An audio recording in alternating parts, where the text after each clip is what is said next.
இன்றைக்கி முட்டை ஓமோஸ் செய்ய போகிறோம். எப்படி செய்யலாம் பார்க்கலாம் வாங்க.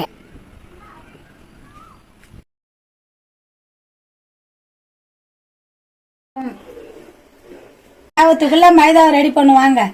உங்களுக்கு தேவையானது எடுத்துக்கங்க. மைதா நான் 2 கப்பு நான் எடுத்துக்கிறோம். நீங்கள் 2 கப்பு. உங்களுக்கு தேவையான 1 டீஸ்பூன் எண்ணெய், 1 டீஸ்பூன் உப்பு நாங்கள் போடுறோம். உங்களுக்கு தேவையானது நீங்கள் போட்டுக்கோங்க. எல்லாம் சப்பாத்திக்கு பயிருங்க, நல்லா பிசைஞ்சிக்கோங்க. மைதாவை முட்டை வேகத்துக்குள்ளே சப்பாத்திக்கு பயிருங்க, நல்லா பிசைஞ்சு வச்சுக்கோங்க. பிசைஞ்ச பதத்துக்கு வந்துடுது நத்தி மாவு. இந்த பதத்துக்கு பேஞ்சு வச்சுக்கோங்க. மாவு காயாத இருக்கணும்னா 1 டீஸ்பூன் அழகாக ஒரு எண்ணெயை தடவி பிசைஞ்சு வச்சுக்கோங்க. நேரம் மூடி வைப்போம். எடுத்தது முட்டைக்கு போய் பார்ப்போம். வானல் வச்சுட்டு 2 டீஸ்பூன் எண்ணெயை ஊற்றுங்க. காஞ்சதும் இஞ்சி பூண்டு வதக்குவோம். இஞ்சி பூண்டு வதங்கிட்டு வெங்காயம் போடுங்க. வெங்காயத்தை போட்டு நல்லா தவளை வதங்கணும். இஞ்சி பூண்டு வதங்கி வெங்காயத்தை பொடியை அரிஞ்சு தவளை வதங்கணும்.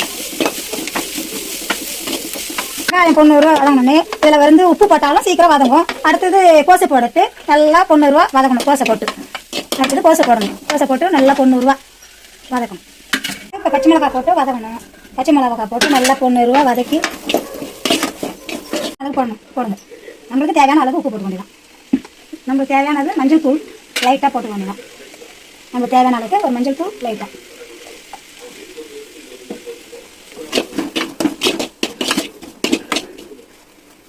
சில்லி தூள் 2 டீஸ்பூன். கரம் மசாலா தூள் 1 டீஸ்பூன்.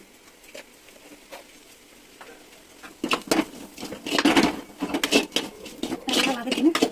சாஸு 1 டீஸ்பூன் ஊற்றணும்.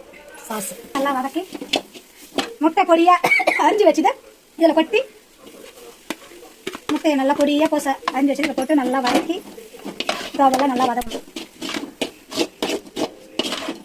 இது முடிஞ்சு போச்சுன்னா சப்பாத்திக்கு கொஞ்சமாக மாவு எடுப்போம். இதுக்கு நிறையா அதிகமாக மாவு எடுத்து உருட்டி இந்த அளவுக்கு உருட்டிட்டு 1 கப்பு எடுத்து இந்த அளவுக்கு ரவுண்ட் பண்ணணும். ரவுண்ட் பண்ணிவிட்டு நம்ம வதக்கி வச்சுட்டு சோமஸ் மாடலை அதை வச்சு பிடிக்கணும்.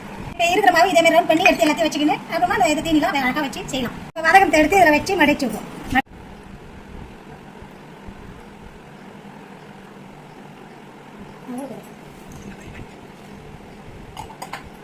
இந்த அளவுக்கு மடிக்கணும்.